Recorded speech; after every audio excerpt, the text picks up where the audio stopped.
Hello students, आज की video में हम डिस्कस करने वाले हैं board of school education Haryana Bhiwani ने मार्च 2019 में क्लास 10 सब्जेक्ट इंग्लिश का जो पेपर लिया था उसके सेट ए और बी से क्वेश्चन नंबर 10। जैसा कि आप और हम सभी जानते हैं कि क्वेश्चन नंबर 10 आपके पोएट्री सेक्शन से आता है, जिसमें आपको 3 क्वेश्चंस मिलते हैं और इन 3 क्वेश्चंस में से आपको अपनी चॉइस से कोई भी 2 यानी 2 क्वेश्चंस अटेम्प्ट करने होते हैं। इनके आंसर्स आपको 20 to 30 वर्ड्स में लिखने होते हैं and for every correct answer you get 2 marks. चलिए शुरुआत करते हैं। फर्स्ट क्वेश्चन मार्च 2019 के पेपर में जो आया था वो था, what are the ideas about how the world will end. संसार का अंत किस प्रकार से होगा, इस बारे में क्या विचार बतलाए गए हैं, क्या विचार, क्या राय दी गई है। What's the name of the poem? Fire and ice, written by, या आप कह सकते हैं who is the poet? Robert Frost. Fire and ice by Robert Frost. देखिए क्या विचार दिए गए हैं संसार के अंत होने के बारे में, संसार के अंत के बारे में। Some people say that the world will end in fire and some other people say that the world will end in ice. कुछ लोग कहते हैं कि संसार का अंत फायर से होगा, आग से होगा, और दूसरे कुछ लोग हैं जो ये राय रखते हैं, जो ये कहते हैं कि संसार का अंत आइस से होगा, बर्फ से होगा। The poet has tasted both fire and ice. और पोएट ने, कवि ने दोनों फायर और आइस, आग और बर्फ दोनों को चख कर देखा है। साथ में आप ऐड कर सकते हैं बोथ आर डिस्ट्रक्टिव, दोनों के दोनों विनाशकारी होते हैं। But according to the poet और according to him the world will end in fire. लेकिन जो पोएट हैं वो इस बात की तरफ अपनी सहमति जताते हैं कि संसार का अंत फायर से होगा, आग से होगा। Question number 2, mention 3 things that humans do and animals do not. What's the name of the poem? The animals, written by Walt Whitman. Animals by Walt Whitman. ऐसे 3 काम कौन से हैं जो ह्यूमन बींग्स, जो मनुष्य हैं वो करते हैं और एनिमल्स, जो पशु हैं वो नहीं करते। Human beings cry about their condition. पहली बात, ह्यूमन बींग्स जो होते हैं, मनुष्य जो होते हैं, वो अपनी कंडीशन के लिए, अपने हालातों के बारे में क्राई करते हैं, वीप करते हैं, रोते हैं।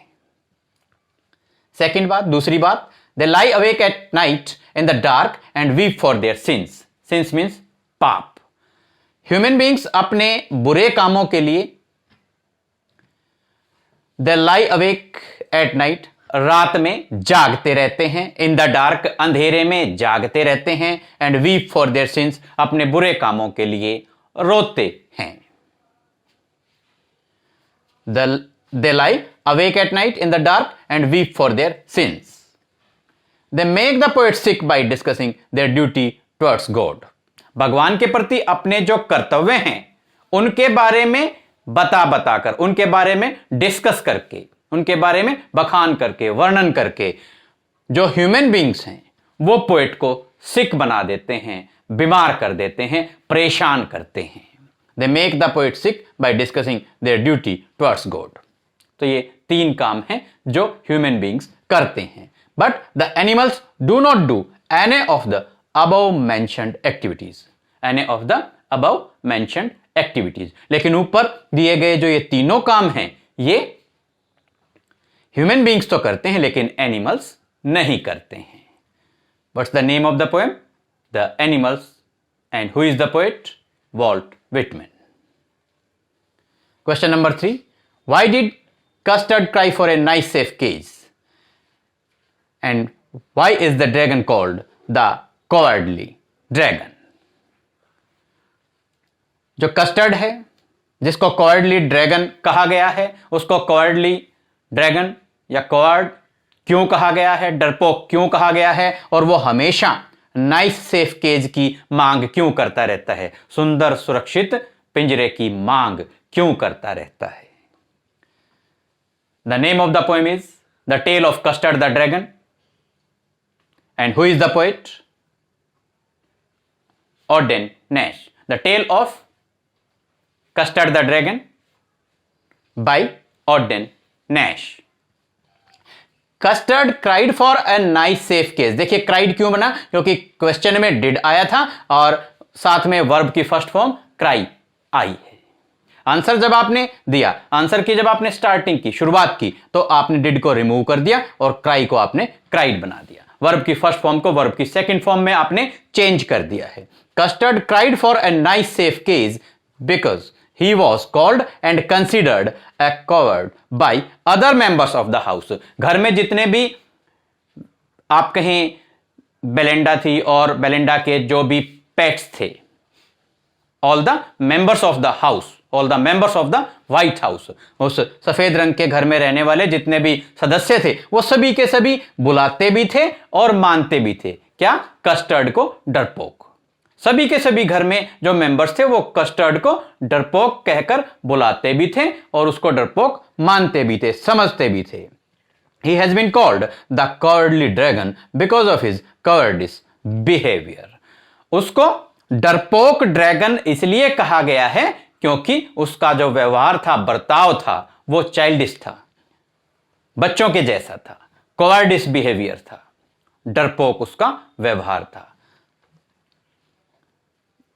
He has been called the cowardly dragon because of his cowardice behavior। उसको डरपोक ड्रैगन उसके डरपोक रवैये, डरपोक व्यवहार, डरपोक बर्ताव के लिए कहा गया है। नेक्स्ट हमारा क्वेश्चन आता है, what message do you get from the poem a tiger in the zoo. The name of the poem is a tiger in the zoo and the poet is Leslie Norris. ये जो poem है, कविता है, इस कविता से आपको क्या message मिलता है, क्या संदेश मिलता है? देखिए, we get the message of freedom from the poem a tiger in the zoo. हमें जो ये पोएम है अ टाइगर इन द जू, चिड़ियाघर के अंदर एक टाइगर, इस टाइटल वाली, इस शीर्षक वाली जो पोएम है, उससे हमें ये संदेश मिलता है कि message of freedom, that is liberty, आजादी का संदेश मिलता है। We get the message of freedom that is liberty. इस पोएम से हमें आजादी का संदेश मिलता है, आजादी के बारे में संदेश मिलता है कि आजादी, लिबर्टी, फ्रीडम कितनी इंपॉर्टेंट हमारे लिए होती है। The tiger is locked in a concrete cell. एक कंक्रीट की, आप कह सकते हैं पक्की, रोड़ी, कंकड़ से, सीमेंट से बनी हुई एक सेल है, जो कोठरी है, एक केज है, जो पिंजरा है, वहां पर टाइगर को लॉक्ड कर दिया गया है, वहां पर टाइगर को कैद कर दिया गया है। The tiger is locked in a concrete cell, but होना क्या चाहिए? He should be free to enjoy his freedom in his natural habitat, that is the jungle. जो टाइगर है उसका नेचुरल हैबिटेट, उसका जो प्राकृतिक आवास है, निवास स्थान है, वो जंगल होता है। तो टाइगर को जंगल में रहने के लिए, प्राकृतिक माहौल में, प्राकृतिक वातावरण में रहने के लिए उसको फ्री छोड़ देना चाहिए, या उसको फ्री छोड़ दिया जाना चाहिए। He should be free to enjoy his freedom in his natural habitat, that is the jungle. तो एक टाइगर को उसके प्राकृतिक निवास स्थान यानी कि जंगल में फ्री छोड़ देना चाहिए, ताकि वो अपनी फ्रीडम को, अपनी आजादी को एंजॉय कर सके, अपनी आजादी का आनंद ले सके। नेक्स्ट हमारा क्वेश्चन आता है, what does in the world of possessions mean in the poem the ball poem. The ball poem, what's the name of the poem? The ball poem. What does in the world of possessions, who is the poet? The ball poem, John बेरीमन।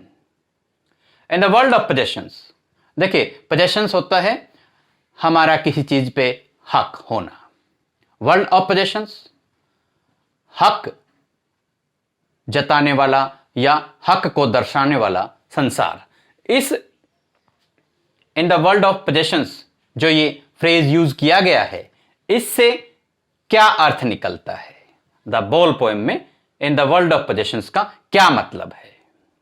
It means the materialistic world. In the world of possessions का मतलब है materialistic world, भौतिकवादी संसार। It is a world full of materialistic things. ये एक ऐसा संसार होता है जिसमें बहुत सारी भौतिकवादी चीजें होती हैं। Where one's possessions carry much और you can say very much importance.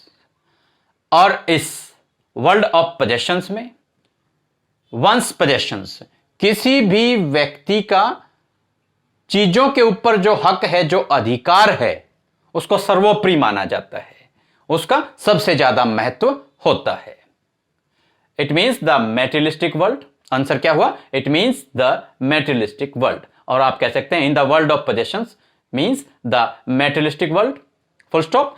It is a world full of materialistic things where one's possessions carry very much importance. Next हमारा क्वेश्चन आया था, where are the trees in the poem the trees. हमारी पोएम है the trees, इसके poet हैं Adrian Rich. Where are the trees in the poem the trees. The trees poem में जो ट्रीज हैं वो कहां दर्शाए गए हैं, कहां दिखाए गए हैं, ट्रीज कहां पर हैं। And what do their roots, उनकी जो जड़ें हैं, देयर लीव्स, उनके पत्ते हैं, एंड देयर ट्विग्स, उनकी जो टहनियां हैं, डू, वो क्या काम करती हैं इस पोएम में। आजाद होने के लिए, आउटर वर्ल्ड में जाने के लिए इन पेड़ों की रूट्स, लीव्स और ट्विग्स क्या काम करती हैं। हमारा आंसर आता है the trees are inside the house. ये पेड़ घर के अंदर हैं, ये पेड़ घर के अंदर हैं। अब रूट्स क्या काम करती हैं? Their roots try to free themselves from the cracks in the veranda floor. बरामदे के फर्श में जो क्रैक्स हैं, जो दरारें हैं, उनमें से ये जो रूट्स हैं वो अपने आप को फ्री करने की कोशिश करती हैं, अपने आप को आजाद करने की कोशिश करती हैं। बरामदे की दरारों में से अपने आप को जड़ें आजाद करने की कोशिश करती हैं। There leaves strain towards the glass. और जो पत्ते होते हैं वो ग्लास की तरफ, शीशे की तरफ तनाव बनाते हैं। There leaves strain towards the glass. और इन पेड़ों के जो पत्ते हैं वो ग्लास की तरफ या शीशे की तरफ, जो खिड़कियों में, दरवाजों में जो शीशे लगे होते हैं, ग्लास की तरफ स्ट्रेन करती हैं, तनाव बनाती हैं। देयर ट्विग्स, और इनकी जो टहनियां हैं, हैव बिकम स्टिफ भी आप लिख सकते हैं, एक ही लिखना, हैव बिकम स्टिफ, और या आप लिख सकते हैं are stiff. Have become stiff या are stiff due to exertion. बहुत ज्यादा लगातार प्रयास करने की वजह से, बहुत ज्यादा थकान की वजह से इनकी जो ट्विग्स हैं, जो टहनियां हैं इन पेड़ों की, दे हैव बिकम स्टिफ, वो स्टिफ हो गई हैं, हार्ड हो गई हैं, अकड़ गई हैं। Their twigs have become stiff due to exertion. Answer एक बार दोबारा से हम रिपीट कर देते हैं। The trees are inside the house, full stop. Their roots try to free themselves from the cracks in the veranda floor. Their leaves strain towards the glass. Their twigs have become stiff, or their twigs are stiff due to exertion. Students, exam point of view से बहुत ही important questions हैं। उम्मीद करते हैं कि आप अच्छे से, ध्यानपूर्वक आपने इस वीडियो को देखा होगा। इन क्वेश्चंस को, इनके आंसर्स को अपनी नोटबुक्स में आप नोट डाउन कर लेंगे, बार बार लर्न और रिवाइज करेंगे, क्योंकि रिवीजन बहुत ही इंपॉर्टेंट आपके, जब आप एग्जाम्स के लिए प्रिपरेशन करते हैं तो आपके लिए बहुत ज़रूरी रहता है दोहराना, रिवीजन करना। स्टूडेंट्स, ये जो क्वेश्चंस हैं इनके बारे में खास बात ये रहती है कि बोर्ड के जो प्रीवियस पेपर्स हम कर रहे हैं और इन्हीं में से बहुत सारे क्वेश्चंस नेक्स्ट ईयर के बोर्ड के पेपर्स में रिपीट हो जाते हैं। उम्मीद करते हैं कि ये क्वेश्चंस और इनके आंसर्स आपको इजी लगे होंगे, समझ में आए होंगे। नेक्स्ट वीडियो में और क्वेश्चंस के साथ आपसे फिर होगी मुलाकात। Thank you, have a nice day.